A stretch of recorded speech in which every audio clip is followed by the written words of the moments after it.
All right, well, luckily when we have our honor flight telethon, sorry. Yep. People are calling in, we don't have to worry Yep. about getting outside, but today was actually a really nice day to be outside. No, it's great.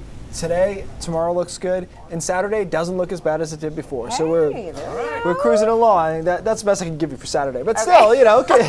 We'll talk about that in a second. 58 is what we got to in Portland today. That's a +10 anomaly. We've had a lot of -10s for the anomalies lately. 60 in Portsmouth, New Hampshire, 59 in Sanford. So temperatures tonight aren't going to drop off a ton. I mean, it's going to drop down to the mid-30s inland, about 40 or so along the coast, and then a little bit below freezing into the mountains. Tomorrow will be a cloudier day. High thin clouds come in, especially in the afternoon, but it's still pretty mild, mid to upper 50s, couple of stray 60s out there by tomorrow later in the day. And then here comes a cold front from the northwest, which we've talked about this week, is going to try to meet up with or phase with a low that's going to be traveling up the eastern seaboard. So let's zoom out a little bit on that. Here's our cold front. Here's that low. The forecast is improved for almost everyone because the phasing of these two systems seems to be delayed and not that efficient. So what that does is it means that a lot of what we deal with on Saturday is just this cold front. So showers and clouds from the cold front, but not the heavy rain from this low out here. The low eventually spins out over the Gulf of Maine and just clips down East Maine, but it keeps most of its heavier precipitation out over the open ocean, which is really the best case scenario that we could have hoped for. Zooming in on that, this is what it looks like Saturday morning. There's your cold front, so some showers along that for sure.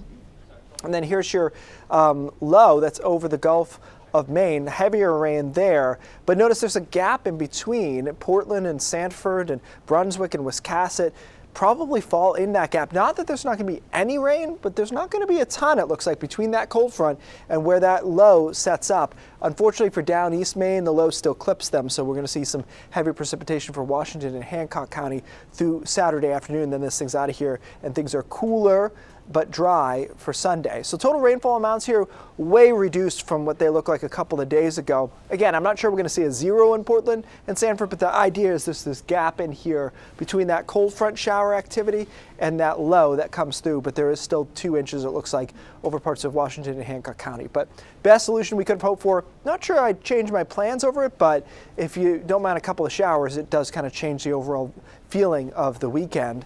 There is some snow on this. Most of it is in Aroostook County. Almost everyone is looking at rain here for that one.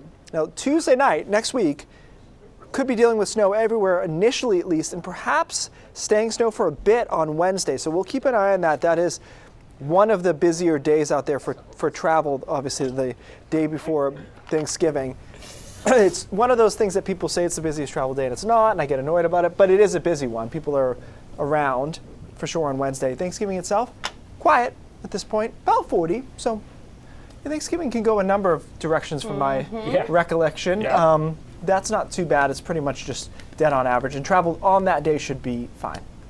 There you go. Thanks, Keith.